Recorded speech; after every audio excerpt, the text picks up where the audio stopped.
What up, sports fans? Waxon Wednesday, Jake Waxman, I'll let two guys talk sports. Let's go. All right. So, 1 week after Indy, we have the Grand Prix of Detroit. Of course, and for the second year in a row, the race has been held near the Renaissance Center, or more so accurately downtown. Actually, more accurately, it's circling around the Renaissance Center, but it is downtown as opposed to Belle Isle. So, I suppose I'll give you guys my thoughts on the second edition of this new revamped Detroit Grand Prix. And I just gotta say, absolute chaos, absolute mayhem, so many yellows, too many for my liking, honestly.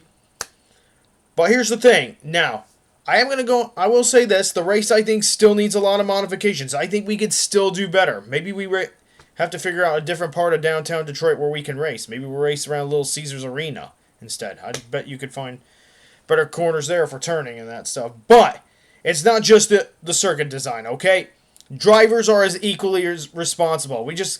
So many guys driving that first turn after the restart, and it leads to a lot of accidents. And so many of the cautions were a big part as to why this race ended up going crazy. You had guys like Joseph Newgarden overdriving that turn and ended up spinning out, ruining his own race. Of course, Colton Herta, who had the best car in this race, but got caught up in a string of pit sequences and ended up overdriving a different corner. Took himself out of an opportunity to win a race or end his losing skid.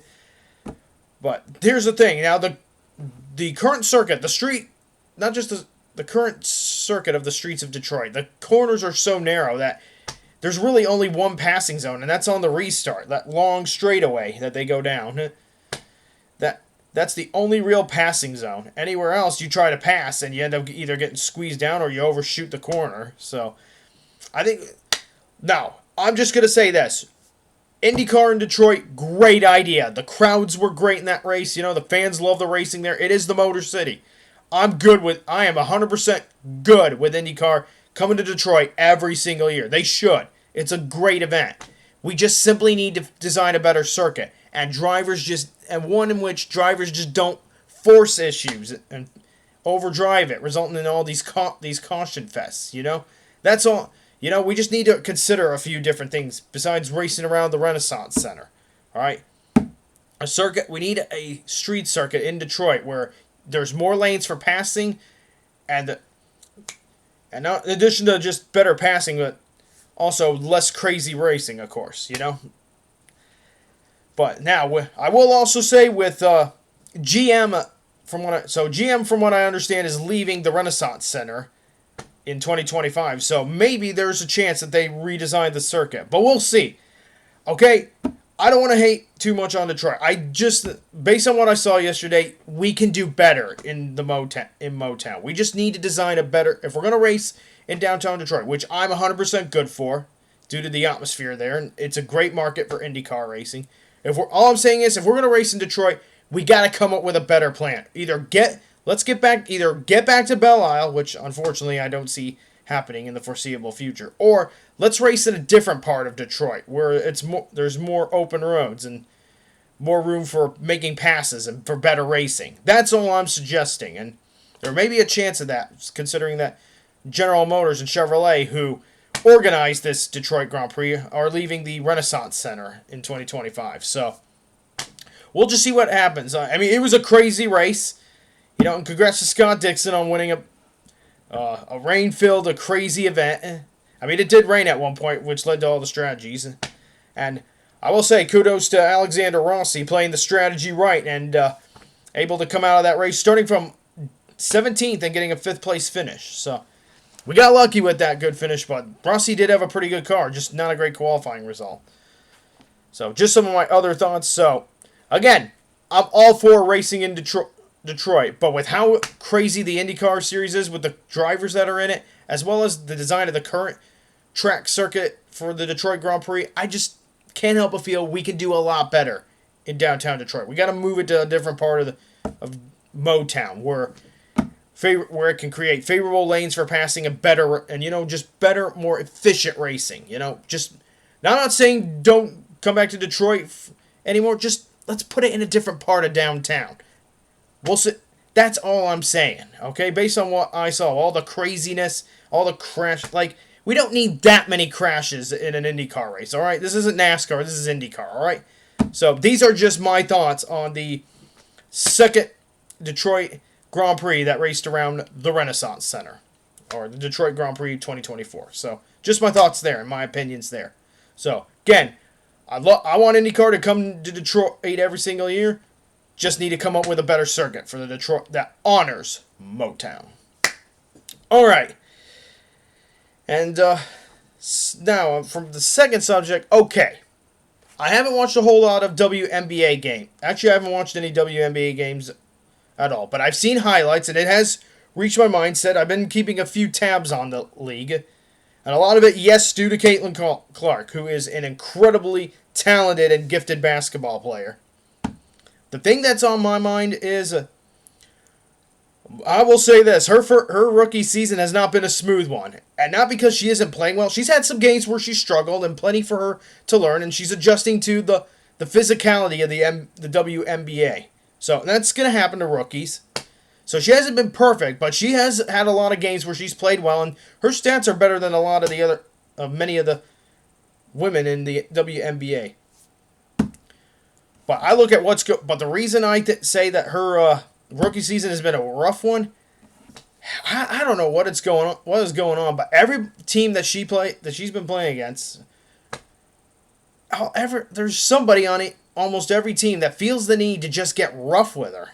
Now, of course, as I said, WNBA is a bit physical, but this goes beyond physicality. Like, there's some players that are just, they are taking the welcome to the league to a whole nother level. It's like for rookies, we all have the saying, welcome to the league, like welcome to the NFL, welcome to the NHL, welcome to IndyCar, because it's rough on rookies and that stuff. Your first year, you're always learning some things, and Clark's gonna have plenty to learn in her first season in the WNBA. But based on what I've seen from replays and all that stuff and news articles, all this stuff. Okay, I just admitted I haven't watched this. I'll admit, I haven't seen a WNBA game on TV, but I've seen plenty of videos.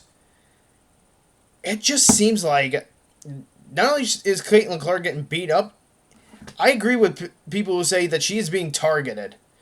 Absolutely, 100%, it looks like she is being targeted. For what reason, I couldn't tell you.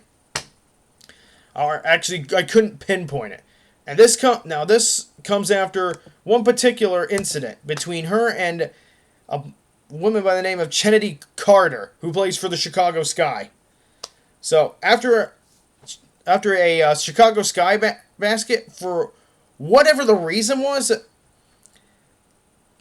Kennedy Carter just for whatever reason just decided to go up and just push Caitlin Clark, just pushed her down to the hardwood, and at first it was called a foul, and then the day afterwards, and this is ridiculous to me, only the day afterwards did they call it a flagrant one.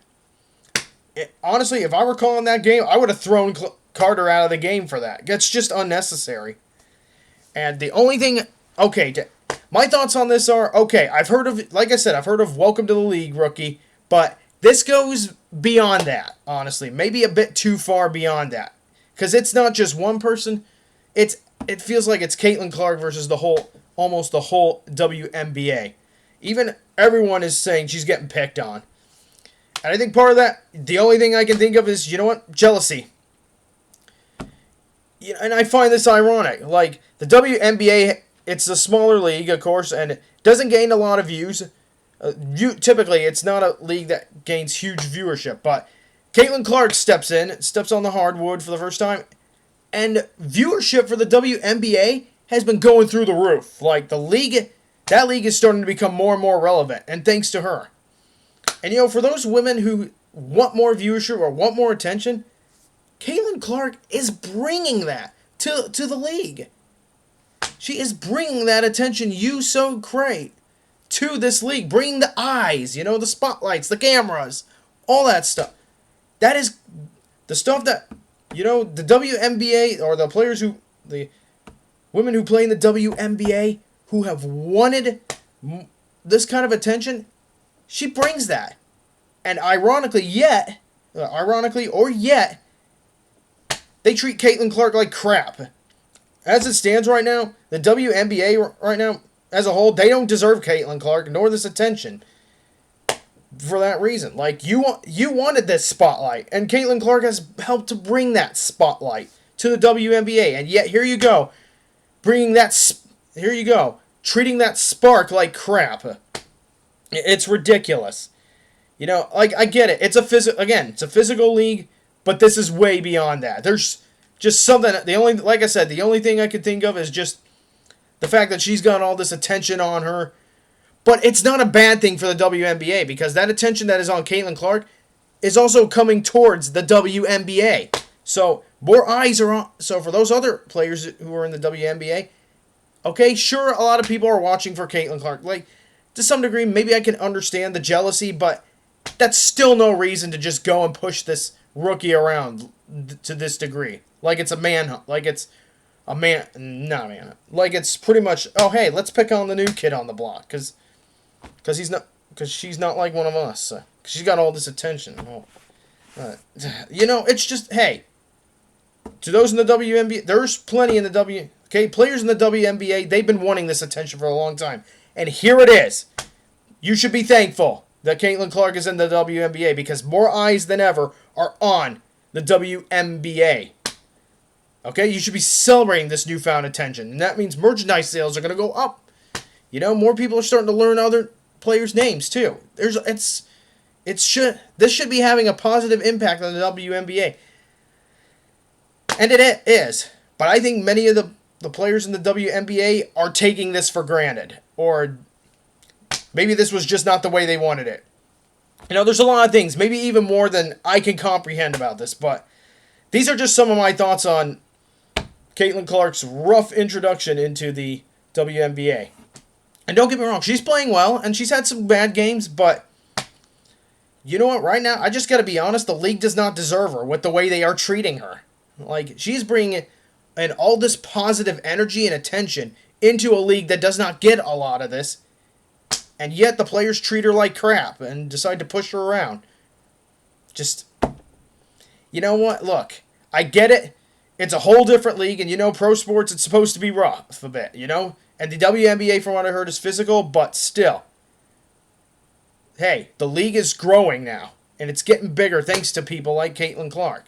So, all I got to say to those other players in the WNBA, don't take Caitlin Clark and the spotlight she brings for granted, because it provides the rest of you a pretty big boost as well. So, that's just my thoughts on the whole thing with Caitlin Clark and her rough welcome into the WNBA. All right. And now, here it is. At long last, the battle for Lord Stanley's Cup begins on the 8th. In one corner, you got the Florida Panthers. For the 5th straight season, a team from Florida will compete for the Stanley Cup, whether it's been the Lightning or the Panthers. This is the 2nd straight year that it's the Panthers. And they bring back a lot of the same players, but also with a more tough-minded presence on defense. In the other corner, you have the Prince of Wales champions in the Florida Panthers, and in the other corner, you got the Clarence Campbell Bowl champions and the Edmonton Oilers. They're the representatives from the West. Who would have thought this team would be here after the start of the season they had? They fired their head coach early on the season, made a change because they were off to a struggling start. Worked their asses off to get in the playoffs, and now here they are in the Stanley Cup Finals. And they got a lot of momentum, a lot of offensive firepower. You got McDavid, Draisaitl, a lot of big names. And Stuart Skinner starting to step up his efforts. Sorry for the lack of words. So, a lot of key matchups going into the 2024 Stanley Cup Finals. Now, it's going to be the speed and the skill, and as well as the depth of the Edmonton Oilers versus the forecheck, the defense, and the depth of the Florida Panthers. So, you could say it's kind of like a high-powered offense versus a vaunted defense. So, you got Sergei Bobrovsky in one net and Stuart Skinner in another net. You know, Bobrovsky, he's been playoff Bob all playoffs long. Stuart Skinner has had a rough road to get here. You know, he's had some points where he was benched too, but since that benching may have been the best thing that happened to him because he has stepped up his effort since, especially in the Western Conference Finals. He really stepped it up for Edmonton. Let's see if that carries over into this series with Florida, because they are tough defensively, especially on the forecheck. Edmonton, they're gonna use their speed and skill to try and exploit that forecheck. Now Florida's got skill of their own too, and of course that defense is tough. Both teams are very deep, so this is gonna make for a great battle. I'm really excited to see how this finals turns out, and this is one of those Stanley Cup Finals that actually could go either way. It's hard to tell which team is gonna win, so I'll just do my best to make the best guess possible. So, with all of that being said, thinking all the things through, from what I've seen from every team, my prediction for the 2024 Stanley Cup Finals, I have the Florida Panthers winning their first Stanley Cup in franchise history in 6 games. I think that forecheck and that defense is just going to be a little too much for Edmonton. Now, Edmonton, they could win it too. I thought about picking Edmonton in 7 because they got a lot of momentum, as I said, and also that firepower, that depth, that skill could give Florida some problems. But I think Florida's experience, their poise, that forecheck, and that defense and goaltending, which I think they have the edge in, I think that is gonna be all the advantage in helping the Panthers win their first Stanley Cup. So I'm gonna go with Florida Panthers in 6 games. And that is my Stanley Cup Finals prediction. And once again, on a final note, my heart says Edmonton, but my mind says Florida. So I'm going to go with my mind on this one. So I got the Panthers. All right. On to this day in sports history. So, crooked fingers. And on this day, the 5th of June, 1886, the 20th Belmont Stakes, Jim McLaughlin aboard Inspector B wins with a time of 2:41. All right, sports fans, that's all I got for this week. Thank you for watching Waxon Wednesday. This is Jake Waxman from Two Guys Talk Sports. Signing off.